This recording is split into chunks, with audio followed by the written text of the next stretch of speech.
Hey, soul survivors, we're going to talk about our brain, the different chemicals that go on, and how that affects our moods. So, there are things that can influence our moods, such as weather, different kinds of relationships that we might be in.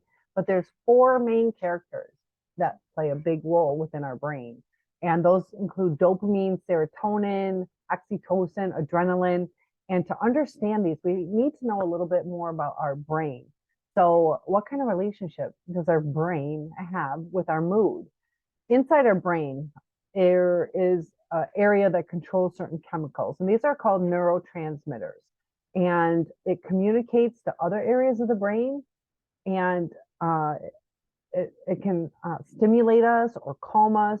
And this influences our mood, also our behavior. So we're trying to understand the narcissist. We'll go into that, but it's very important for us to realize our own brain, what we're lacking, and how that can help us in the healing process.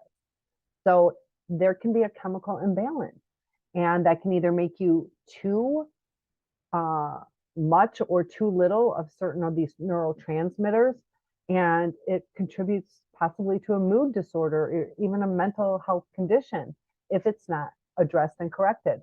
So there are reasons why mental health issues develop within some people and not others.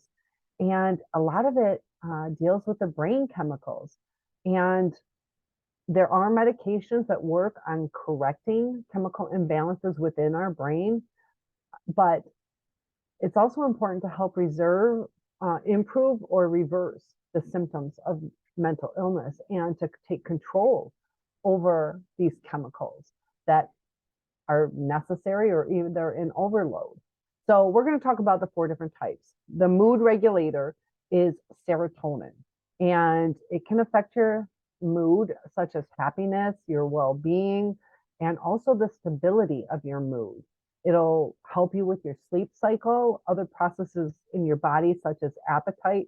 Now, there is something called dopamine, and that is known as the happy hormone, most famously, but serotonin is also one of the feel good chemicals that we need. So when you have the right amount of serotonin, you are emotionally stable, you feel calm, at ease, but you'll have also higher levels of energy and focus. So if you're lacking in your levels of serotonin, some of the symptoms that you may have are problems sleeping. You might have a poor image of yourself. You feel bad. Your sexual desires can decrease. You just have an overall sense of gloom, and it'll make memory problems more difficult. And a lot of times you'll even crave sweet foods. So these lower levels of serotonin can put you at risk for depression, but by boosting your serotonin levels, it can help with things such as anxiety, OCD, which is obsessive compulsive disorder, any type of panic disorders, social anxiety, and even PTSD or CPTSD. So we're going to talk about different ways that serotonin can be increased, and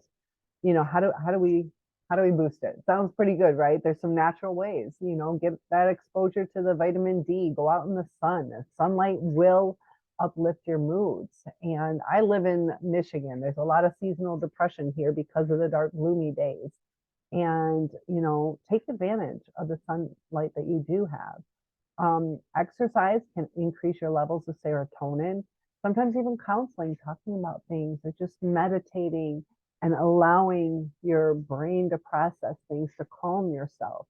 So if you've been dealing with it for a long time where you have a low mood, some doctors prescribe an antidepressant known as selective serotonin reuptake inhibitors, which are SSRIs.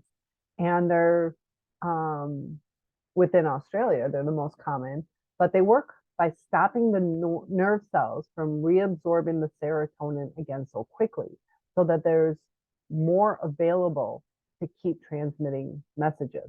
So it kind of keeps a more even keel. But dopamine, like I said, was a feel good hormone. And it deals with pleasure, satisfaction, motivation. So if you're lacking dopamine, that it's going to affect your mood.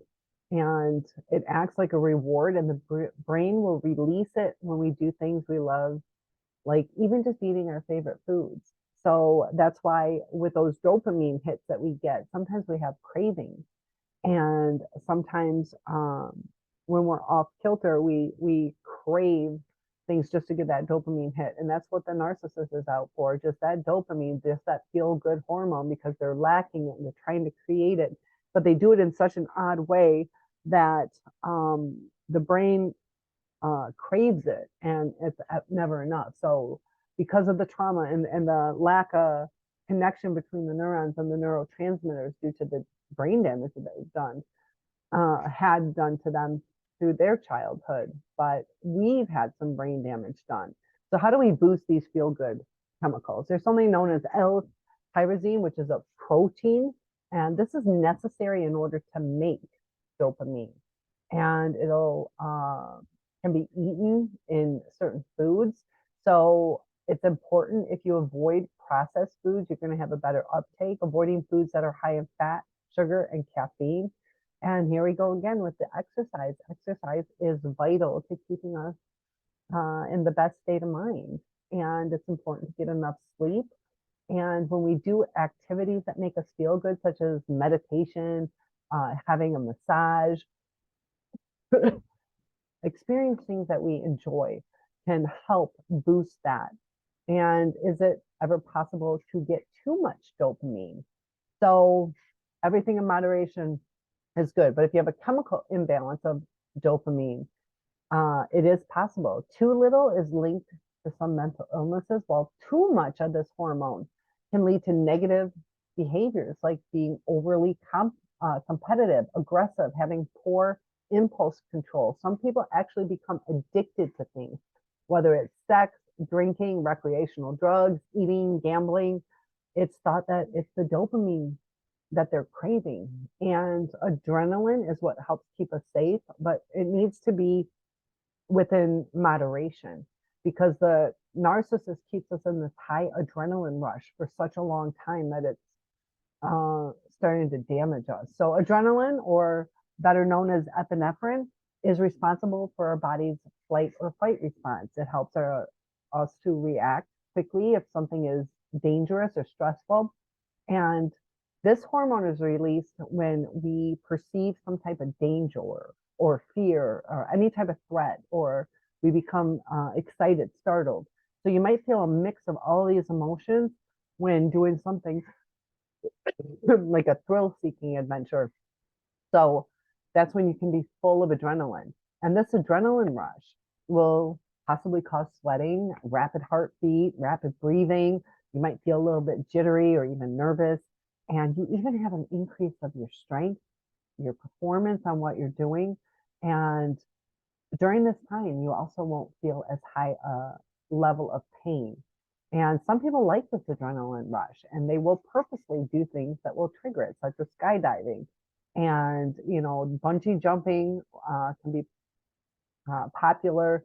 People just become risk takers, and you got to be careful not to take too many risks. We have to take risks in life, but, they're risk takers to the extreme. So the body's pretty good at limiting the amount of adrenaline that is produced. But when this threat or emotion passes, the adrenaline stops. There are certain kinds of medical conditions, whether you have sleep apnea, there are tumors that can be in the adrenal glands. And when adrenaline overproduction creates too much, it becomes a chemical imbalance. So stress and worry can cause our bodies to release adrenaline. So if you've been dealing with a narcissist, you know what the stress is like. You know how you worry, and it can really cause your health to suffer. It's not a comfortable feeling. It's annoying at times. You can't seem to get rid of it, and the health does suffer. So how do we relieve these? If you're going through CPTSD after a discard, breakup, or even a relationship with a narcissist, you can try and activate the parasympathetic nervous system.